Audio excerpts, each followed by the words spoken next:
एकटा राज्यक राजा बहुते घमण्डी छल। घमण्डी के साथ साथ ऊ निर्दयी आ अमानवीय व्यवहार सेहो ओहि जगह प्रजा जरे करै छल।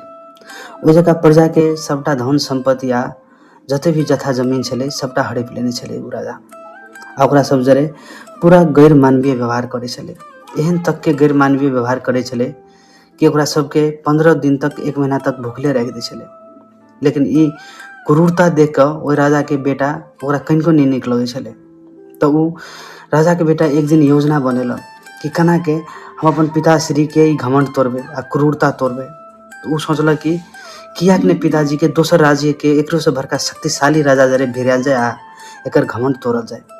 तो ओकर राजा के बेटा दोसर राज्य के एकटा राजा से भेटल, ओकरा कहलक हमर पिताजी हमरा प्रजा के साथ एहन व्यवहार कर रहल छै, अहाँ के एमे हस्तक्षेप करऽ पड़तै। अहाँ चुनौती करियो हुनका, कहियो कि हमरा से लड़ू आ ओकरा हराऊ।